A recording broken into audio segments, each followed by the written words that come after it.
नमस्कार दोस्तों, मैं Mamta Sharma classes point YouTube channel पर फिर से स्वागत करती हूँ आप सभी का। दोस्तों, आज की इस वीडियो में हम पढ़ने वाले हैं कक्षा 10 की हिंदी पाठ्य पुस्तक क्षितिज भाग 2 से काव्य खंड का चैप्टर नंबर 3, जो कि कवि देव द्वारा रचित है। सवैया, कवित्त और जो दूसरी कविता है वो भी कवित्त है, यानी एक सवैया है और दो कवित्त हैं। तो सवैया और एक कवित्त की व्याख्या मैं करा चुकी हूँ। आज हम दूसरा कवित्त पढ़ेंगे। तो दोस्तों, वीडियो अच्छी लगे, वीडियो पसंद आए तो प्लीज़ दोस्तों वीडियो को लाइक ज़रूर कीजिए। और अगर आप चैनल पर नए हैं, आपने अभी तक चैनल को सब्सक्राइब नहीं किया है, तो प्लीज़ दोस्तों चैनल को सब्सक्राइब कर लीजिए और बेल आइकन प्रेस कर लीजिए। तो सबसे पहले हम देखेंगे कि इस कवित्त में क्या बताया गया है, किसके बारे में बताया गया है। तो कवि ने इस कवित्त में चांदनी रात का वर्णन किया है। किसका? चांदनी रात का वर्णन किया है। चांदनी रात में आसमान एकदम सफ़ेद नज़र आ रहा है, यानी जब चांदनी रात होती है, वो कौन सी रात होती है, एकदम पूर्णिमा की रात देखिए आपने, एकदम चांदनी रात में तो सभी चारों ओर जो है सफ़ेद सफ़ेद नज़र आता है। और उस सफ़ेदी के कारण ही कवि ने यहाँ पे बहुत सारी चीज़ों की तुलना दूध, दही या इत्यादि से की है, यानी किसी न किसी चीज़ की तुलना की गई है। किससे? दूध, दही वगैरह जो सफ़ेद चीज़ें हैं, जैसे दही का सागर, दूध जैसी सफ़ेदी की शिला, है ना। तो कवि देव ने यहाँ पर चांदनी रात का बहुत ही सुंदर चित्रण किया है, जिसको हम आज समझेंगे। तो आइए कवित्व को समझते हैं और इसकी व्याख्या शुरू करते हैं। यहाँ पे कठिन शब्दों के अर्थ सहित हम देखते चलेंगे ताकि समझने में आसानी हो। फटिक सिलानी सो सुधार्यो सुधा मंदिर, उददे दधि को सो अधिकाई उमगे अमंद। यहाँ कवि ने धरती और आसमान के सौंदर्य को दिखाया है। किसके? धरती और आसमान के सौंदर्य को दिखाया है। तो पहले देखते हैं कि इस पंक्तियों में क्या बताया है। तो यहाँ इन दोनों पंक्तियों में कवि जो है कह रहा है कि राधा जी का जो महल है वो संगमरमर से बना हुआ है, और वो जब कवि आसमान में देखता है तो उसको सफ़ेद ही सफ़ेद दिखता है, यानी जो चांदनी है उस चांदनी के कारण आसमान में उसे सफ़ेद ही सफ़ेद नज़र आ रहा है। तो इसके अर्थ को, इसके कठिन शब्दों के अर्थ को देखेंगे।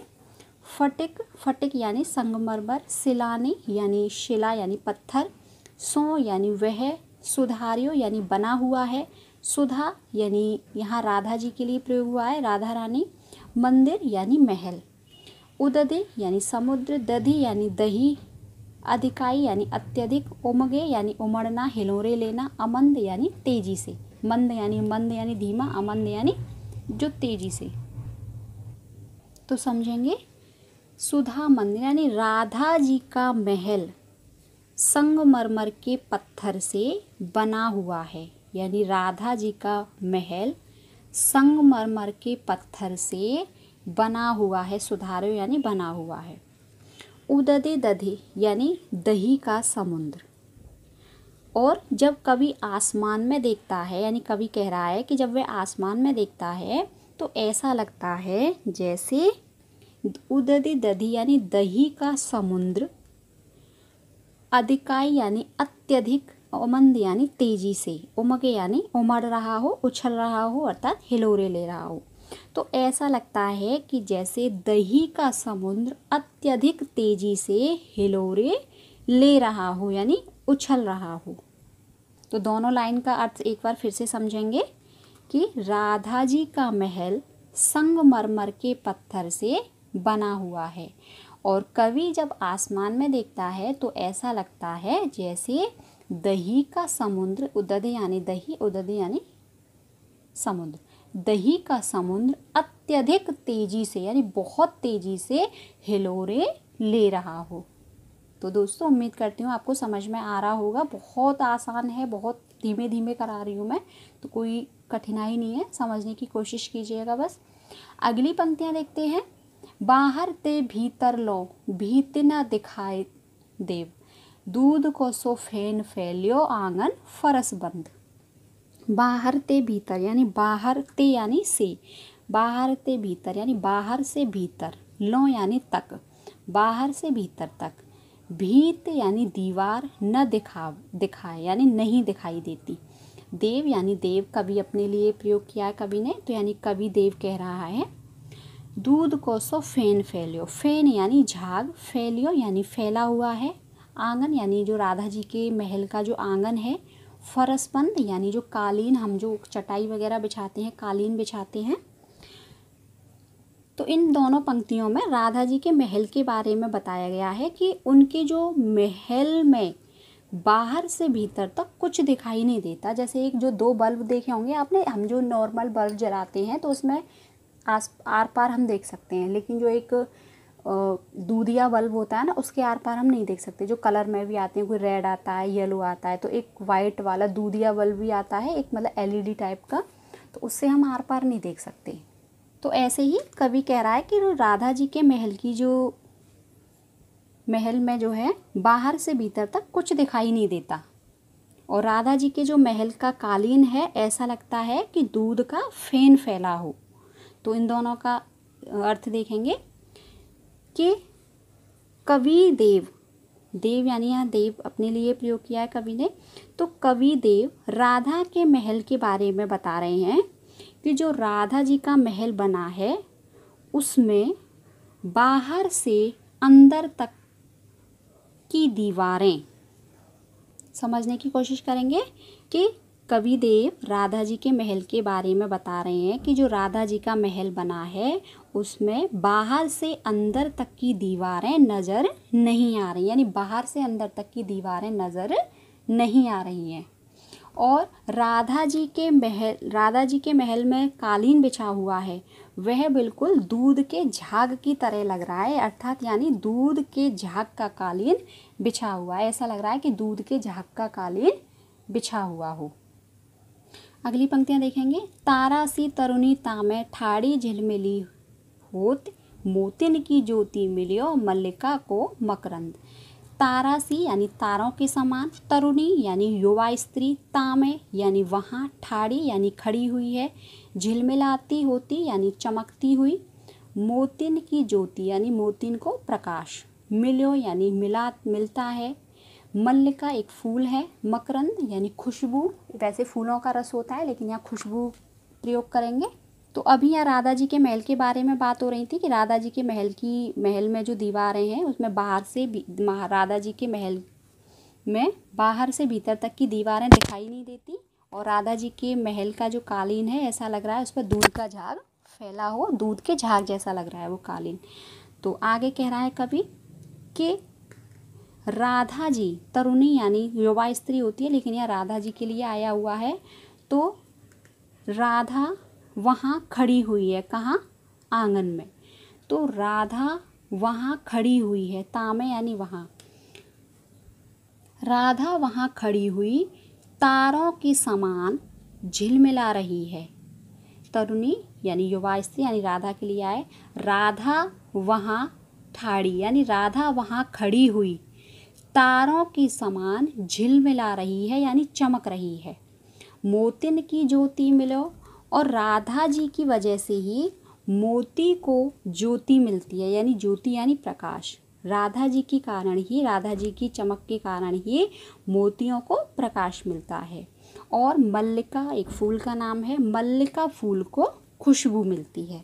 अर्थात राधा जी में इतना तेज है, इतनी चमक है कि वो मोती को जो प्रकाश मिलता है वो राधा जी की चमक से ही मिलता है। तो इन दोनों का अर्थ समझेंगे कि राधा जी वहाँ खड़ी हुई हैं, यानी राधा जी आंगन में खड़ी हुई तारों के समान झिलमिला रही हैं, यानी राधा जी आंगन में खड़ी हुई तारों के समान झिलमिला रही हैं। और राधा जी के कारण ही मोती को प्रकाश मिलता है और मल्लिका फूल को खुशबू मिलती है। अब लास्ट वाली पंक्तियाँ देखेंगे। आरसी से अंबर में आभा सी उजारी लगे, प्यारी राधिका को प्रतिबिंब सो लगत चंद। तो यहाँ पे पहले देखेंगे कि वैसे कवि जो है कहते हैं कि राधा जी जो है चंद्रमा के समान सुंदर लग रही हैं, चंद्रमा के समान राधा जी के चेहरे का तेज है। लेकिन यहाँ पे उल्टा किया गया है कि चांद जो है राधा जी का प्रतिबिंब लग रहा है, यानी चांद राधा जी की परछाई है। इतना तेज है राधा जी में, इतना प्रकाश है, इतनी आभा है उनके चेहरे की कि खुद चांद भी उनकी परछाई लग रहा है। तो शब्द देखेंगे पहले यहाँ पे, आरसी यानी दर्पण, आभा यानी चमक, अंबर का अर्थ होता है आसमान, प्रतिबिंब यानी परछाई, उजारी यानी उज्ज्वल लगती है। तो देखेंगे आरसी यानी आरसी से यानी दर्पण जैसे अंबर में, यानी दर्पण जैसे आसमान में राधा चमकती हुई उज्ज्वल प्रतीत हो रही है। तो देखेंगे आरसी से यानी दर्पण से, अंबर में यानी आसमान में, दर्पण से अंबर में राधा चमकती हुई उजारी लगे उज्ज्वल प्रतीत हो रही है। प्यारी राधिका को प्रतिबिंब सो लगत चंद, और प्यारी राधिका की परछाई जो है चांद लग रहा है। लगत चंद यानी चांद लग रहा है, प्रतिबिंब यानी परछाई। राधिका को यानी राधा का, यानी राधा जी की जो परछाई है वो चांद लग रहा है। अब इन दोनों का अर्थ समझेंगे कि दर्पण जैसे आसमान में राधा चमकती हुई उज्ज्वल प्रतीत हो रही है, और प्यारी राधिका की परछाई चांद लग रहा है, यानी चांद जो है राधिका की परछाई है। इतना तेज है राधिका में कि यानी चांद राधा जी की परछाई लग रहा है। तो दोस्तों उम्मीद करती हूँ कि व्याख्या अच्छे से समझ में आई होगी। मैंने बहुत आसानी से, बहुत धीमे धीमे और बहुत अच्छे से कराई है, तो आपको कोई भी कठिनाई नहीं होनी चाहिए। लेकिन फिर भी कोई डाउट है तो आप मुझे कमेंट बॉक्स में कमेंट करके बता सकते हैं। एक बार फिर से इसकी एक साथ देख लेते हैं कि जो राधा जी का महल है वो संगमरमर के पत्थर से बना हुआ है, और कवि जब आसमान में देखता है तो ऐसा लग रहा है कि दही का समुद्र अत्यधिक तेजी से उमड़ रहा हो, यानी हिलोरे ले रहा हो। और राधा जी के महल में बाहर से भीतर तक की दीवारें दिखाई नहीं देती, यानी कवि देव जी कहते हैं कि राधा जी के महल में बाहर से भीतर तक की दीवारें दिखाई नहीं देती हैं। और राधा जी के महल का जो फरस बंद है, यानी जो कालीन है, वो ऐसा लग रहा है कि दूध के फैन के समान। और आंगन में खड़ी हुई राधा रानी तारों के समान झिलमिला रही हैं, यानी चमक रही हैं।